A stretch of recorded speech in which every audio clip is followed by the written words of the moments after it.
walls so we can hate each other and fear each other. We can build these walls between each other, baby, blow by blow and brick by brick. Keep yourself locked in, yeah. We can hate each other and fear each other. We can build these walls between each other, baby, blow by blow and brick by brick. Keep yourself locked in, locked.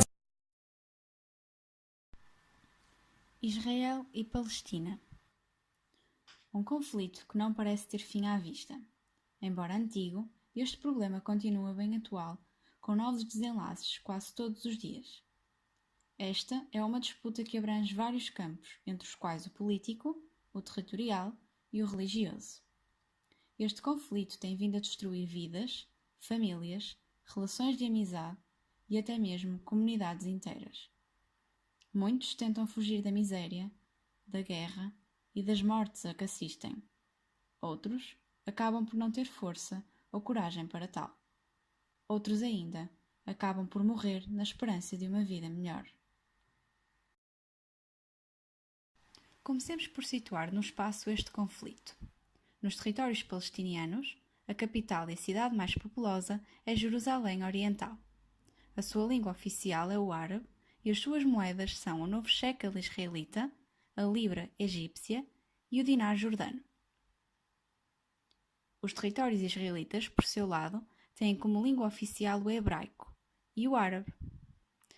A capital deste estado é Tel Aviv, segundo a ONU, embora o país considere que seja Jerusalém. Igualmente como os árabes, a sua moeda oficial é o shekel. A origem deste conflito data do final do século XIX graças ao denominado movimento sionista. Foi fundado por Theodor Herzl e surge na mesma época em que, um pouco por toda a Europa, iam aparecendo os movimentos nacionalistas e antissemitistas. Theodor defendia que deveria ser criado um Estado para esta comunidade judaica, preferencialmente situado na Palestina. Como consequência do sucesso da sua obra, desde essa altura é que os movimentos migratórios judeus para a Palestina aumentaram. Em 1917, durante a Primeira Guerra Mundial, o Reino Unido, que regia na época o território onde atualmente fica Israel, deu luz verde às vontades sionistas através do que ficou conhecido por Declaração de Balfour. No Tratado de Sèvres, feito no pós-Guerra Mundial, ficaram definidas as fronteiras no Médio Oriente, de modo a que os britânicos mantiveram a tutela da Palestina durante mais algum tempo. Já a migração, embora sempre num nível relativamente lento, começou a gerar conflitos durante o mandato britânico, visto que tanto os árabes como os judeus começaram a tentar revoltar-se e proclamar o território independente. Com o fim da Segunda Guerra Mundial, instalou-se um grande problema para os britânicos, visto que o território que se encontrava em pleno clima de guerra civil recebeu uma enorme vaga migratória que partia da Europa no pós-Holocausto e que fez chegar milhares de sobreviventes judeus à Palestina. A solução foi passada então à recém-criada ONU, que decidiu, no final de 1947, um plano de repartição da Palestina, dividindo-a entre um Estado árabe e um Estado judeu. Contudo, embora a agência judaica tenha aceito esse plano, a Liga Árabe rejeitou. A 14 de maio de 1948, um dia antes de terminar o mandato britânico, David Ben-Gurion proclamou a independência e formação de um Estado que ficou conhecido como Estado de Israel, ficando ele na história como o primeiro chefe de governo desse país. Este ato foi também o símbolo da vitória na guerra territorial que existia.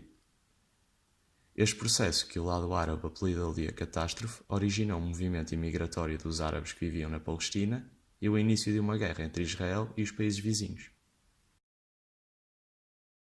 Foi também em 1948 que se deu início a uma primeira de muitas guerras, denominada de Guerra da Independência.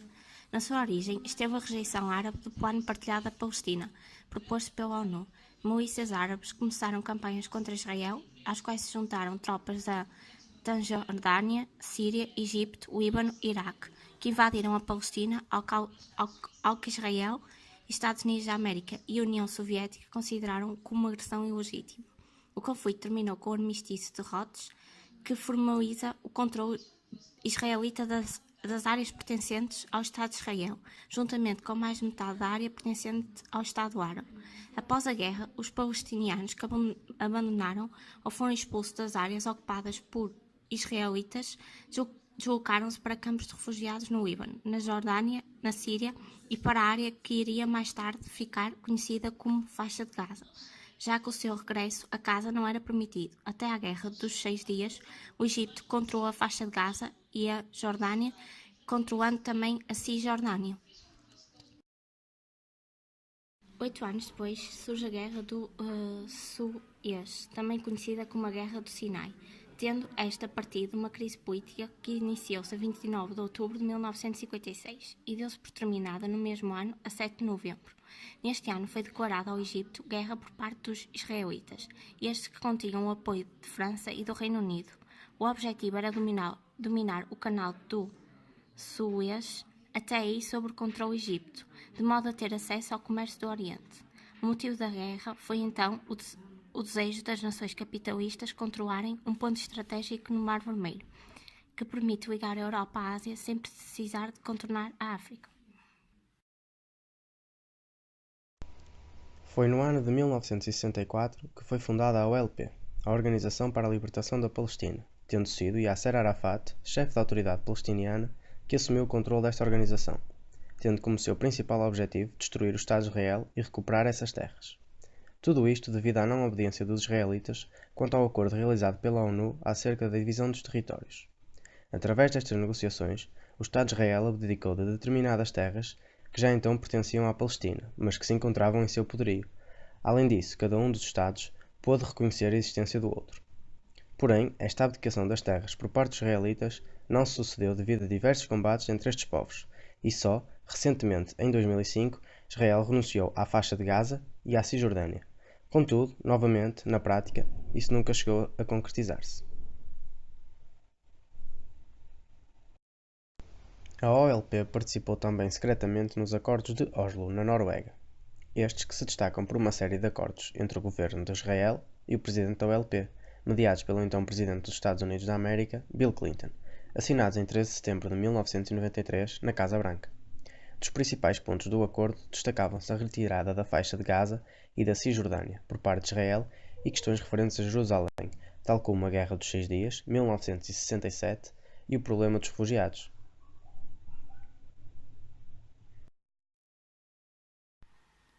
A Guerra dos 6 Dias foi um conflito armado, tendo como seus protagonistas o Estado de Israel e os países árabes, Egito, Jordânia e Síria.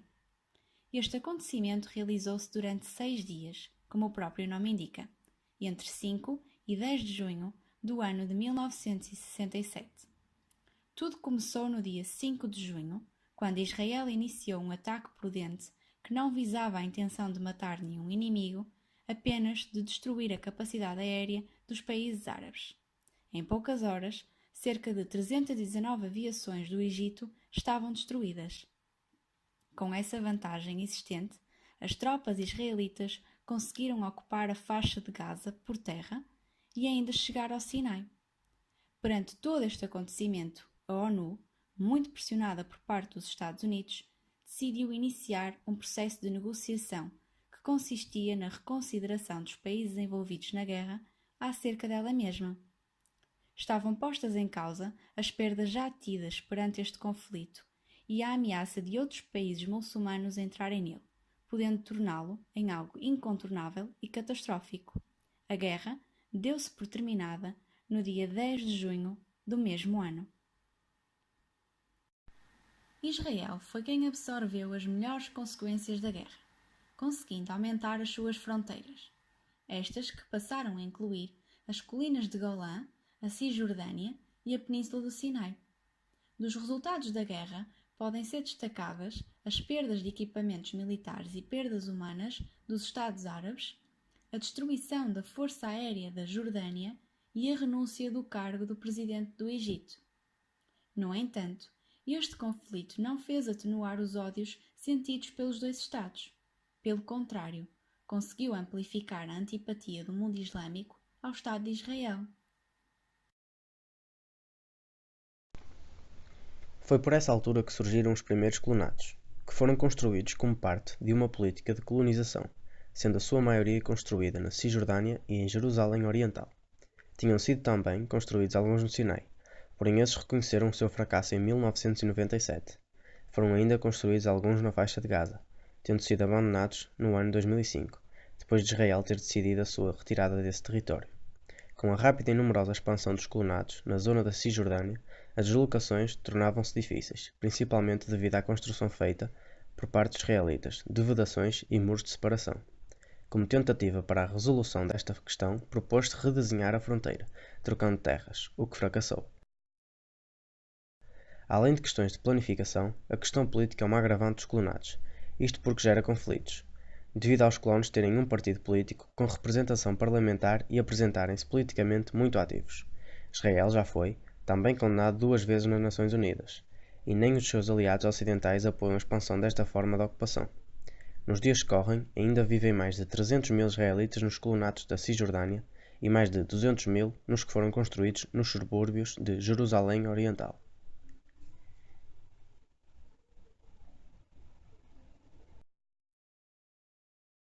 Outras guerras e confrontos se sucederam durante vários anos, entre as quais a guerra que decorreu entre 1968 e 1970 e que ficou apelidada como Guerra de Desgaste entre o Egito e Israel, tendo sido iniciada pelo Egito com o objetivo de recapturar a Península do Sinai de que havia perdido durante a Guerra dos 6 Dias.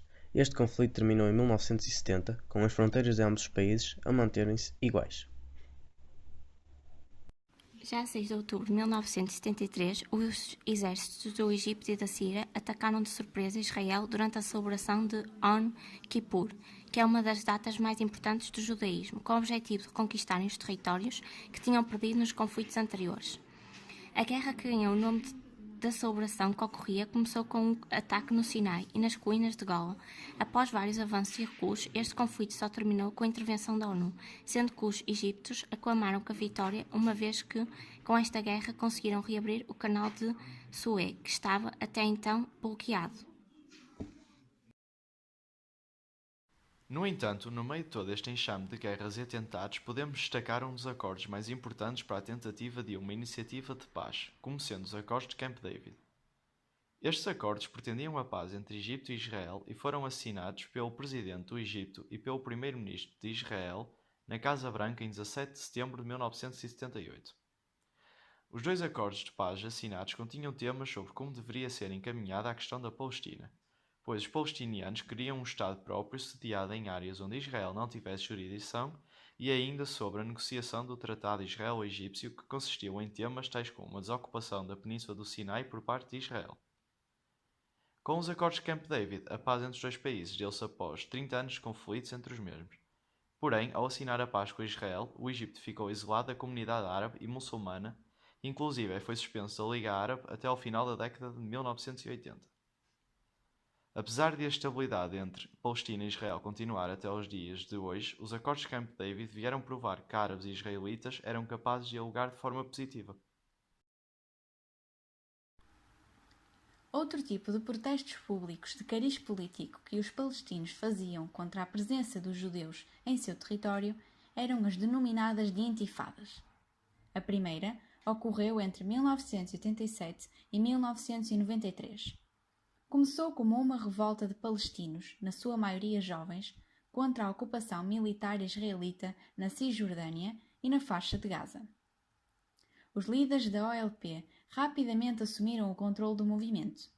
A intifada, que começou com uma série de movimentos pacíficos, tornou-se mais violenta depois de os protestos terem sido reprimidos pela segurança israelita. Esta deu-se por terminada com a assinatura dos Acordos de Oslo entre Israel e a OLP.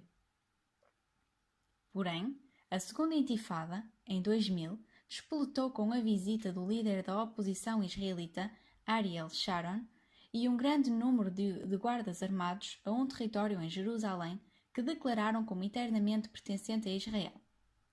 Tal foi apenas 2 meses depois do falhanço da negociação de um acordo de paz definitivo numa nova cimeira em Camp David. Muitos ataques e motins começaram de imediato e rapidamente se espalharam por todo o território. Esta foi de cariz mais violento do que a primeira. ficando marcada por alguns atentados suicidas e por ataques das forças israelitas em larga escala. Embora não oficialmente, considera-se que esta acabou em 2005, curiosamente já após a morte de Yasser Arafat.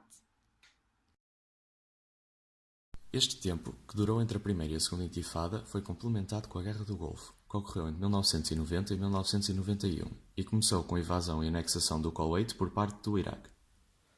Em resposta, os Estados Unidos da América formaram uma coligação com alguns países árabes de forma a retirar as forças iraquianas do Kuwait. Sabendo que Israel era um aliado dos Estados Unidos e numa tentativa de destabilizar a coligação com a entrada do mesmo, o Iraque decidiu lançar mísseis sobre o território israelita, mais propriamente em instalações nucleares. No entanto, sob pressão americana, Israel não respondeu a tal ato e o Iraque acabou derrotado pela coligação que restabeleceu a normalidade no Kuwait.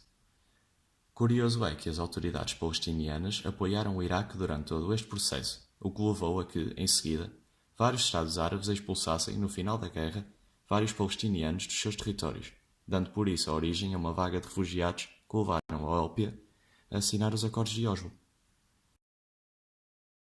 O Muro da Cisjordânia é uma barreira física que está a ser construída pelo Estado de Israel, em volta dos territórios conquistados, a quando da Guerra dos 6 Dias. É atualmente ocupada pelos palestinianos, com uma extensão de 760 km e é chamada de cerca de segurança pelo governo israelita, porque tem o propósito de evitar infiltrações de terroristas em Israel.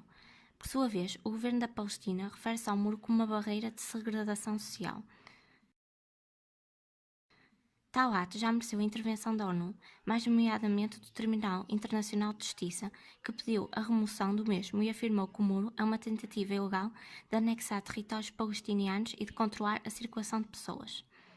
Várias organizações não governamentais têm-se também mostrado contra a construção do muro, pegando nas teses da ONU e acrescentando que limitará a chegada da ajuda humanitária. No entanto, os resultados do muro já começaram a ser visíveis aos olhos do governo israelita. Com este, afirma que o número de atentados terroristas diminuíram a quase até a nulidade.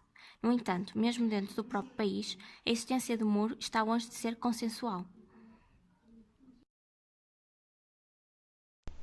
Ao longo do documentário já falámos por alto de algumas iniciativas a favor da paz, tais como os Acordos de Camp David e os Acordos de Oslo.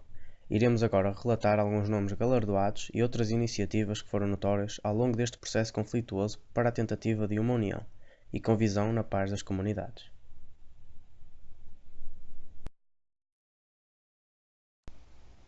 Comecemos então por Yasser Arafat. Era chefe da autoridade palestiniana. Foi uma das personalidades políticas mais importantes no conflito entre os povos árabe e israelita. Foi uma figura carismática que lutou, durante 40 anos, pela formação de um Estado autónomo na região da Palestina. Não se sabe ao certo o local do seu nascimento, porém este declarou ter vindo da cidade de Jerusalém no dia 24 de agosto de 1929. Em idade juvenil foi com a sua família para o Egito, tendo frequentado o curso de engenharia na Universidade do Cairo, terminando-o em 1956. Em 1959, fundou um grupo denominado de Fatah, hoje uma das principais fações da Organização para a Libertação da Palestina. Este grupo, a partir da Guerra dos 6 Dias, demonstrou possuir um maior poder organizativo e, consequentemente, desde então, passou a liderar a OLP. Foi no ano de 1993 que Arafat e o primeiro-ministro israelita Yitzhak Rabin se reuniram em Oslo para tentarem conciliar as suas divergências, trazendo para o povo palestiniano a esperança de poder vir a constituir um Estado próprio. Esta boa vontade demonstrada por ambos os líderes conduziu a que o Prémio Nobel da Paz lhe fosse atribuído em 1995. Arafat faleceu a 11 de novembro de 2004, deixando para trás um sonho por realizar e um futuro incerto na região.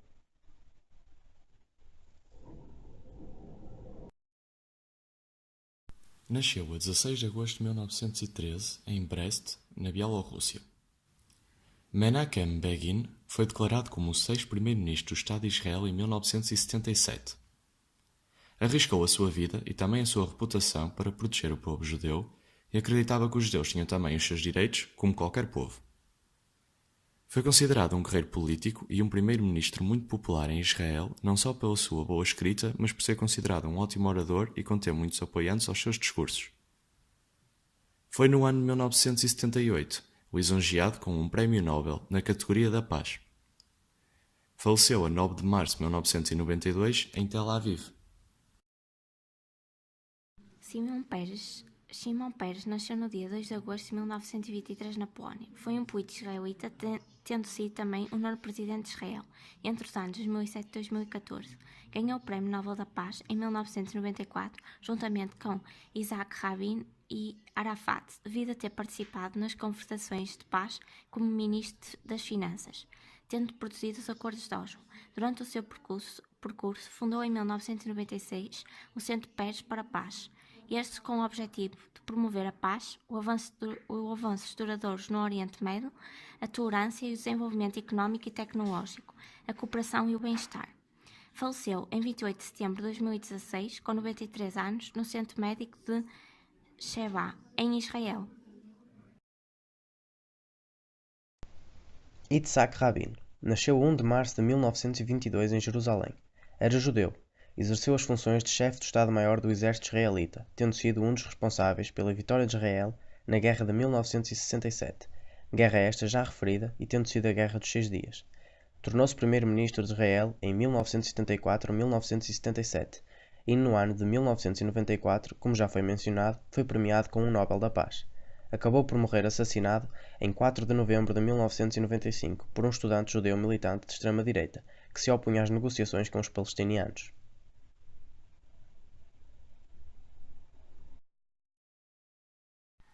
Destacamos agora a Iniciativa de Paz Árabe.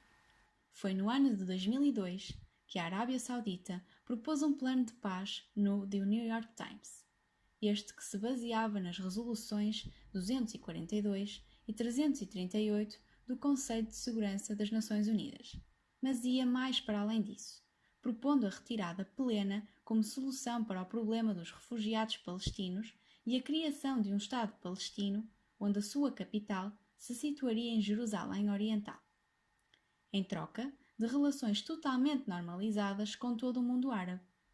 Essa proposta recebeu o apoio unânime da Liga Árabe pela primeira vez. Como sua resposta, o ministro das Relações Estrangeiras de Israel, Shimon Peres, disse que os detalhes de cada plano de paz devem ser discutidos diretamente entre Israel e os palestinos. E para tornar isto possível, a autoridade palestina tem de pôr fim ao terror, às atrocidades que assistimos ontem à noite em Netânia, referindo-se ao ataque suicida realizado em Netânia. Voltando-nos para situações mais atuais, destacamos a questão da mudança da Embaixada dos Estados Unidos em Israel para Jerusalém, proposta pelo atual presidente dos Estados Unidos, Donald Trump, que causou uma enorme revolta nos palestinianos por entenderem que tal só reforça a aspiração de Israel em fazer com que Jerusalém seja mundialmente reconhecida como sua capital.